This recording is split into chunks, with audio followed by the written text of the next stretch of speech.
Hi friends, అందరికీ నమస్కారం. నేను మీ చందుని. మీరు చూస్తున్నారు చందు ఎడ్యుకేషనల్ తెలుగు యూట్యూబ్ ఛానల్కి స్వాగతం. ఈ వీడియోని స్కిప్ చేయకుండా లాస్ట్ వరకు చూడండి.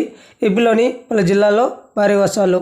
ఈ వీడియో మీకు నచ్చినట్లయితే ఒక లైక్ చేసి కింద సబ్స్క్రైబ్ బటన్ని సబ్స్క్రైబ్ చేసుకొని దాని పక్కన బెల్ ఐకాన్ని ఆల్ నోటిఫికేషన్ యాక్టివేట్ చేయండి. నేను పెట్టే ప్రతి ఒక్క వీడియో కూడా అందరికంటే ముందుగా నోటిఫికేషన్ రూపంలో వస్తుంది.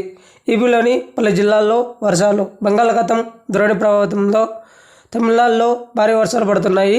సరిహద్దు రాయలసీమ జిల్లాల్లోనూ వర్షాలు కురుస్తున్నాయి. తిరుమలతో పాటు చిత్తూరు, నెల్లూరు జిల్లాల్లోని పలు ప్రాంతాల్లో వానలు పడుతున్నాయి. మేఘాలు దట్టంగా అలుముకున్నాయి. తమిళనాడులోని 5 జిల్లాల్లో పాఠశాలలు, కాలేజీలకు కలెక్టర్లు సెలవులు ప్రకటించారు. కొన్ని ప్రాంతాల్లో 22 సెంటీమీటర్ల వర్షపాతం నమోదైంది. తమిళనాడులో కుండపోత వర్షాలు. తమిళనాడులో భారీ నుంచి అతి భారీ వర్షాలు కురుస్తున్నాయి. రాజధాని చెన్నై రోడ్లో చెరువులను తలపిస్తున్నాయి. చాలా చోట్ల ట్రాఫిక్ సంభవించింది. రికార్డు స్థాయిలో మైలదూరు జిల్లాలో 23.5 సెంటీమీటర్ల వర్షపాతం నమోదైంది. కడలూరు, నాగపట్నం, తిరువారులో స్కూలు సెలవులు ప్రకటించారు. ముఖ్యంగా కావేరీ డెల్టాలో కుండపోత వర్షాలు కురుస్తున్నాయి. ఈ వెదర్ సంబంధించి పూర్తి సమాచారం తెలుసుకోవాలనుకుంటే మన ఛానల్ని వెంటనే సబ్స్క్రైబ్ చేయండి.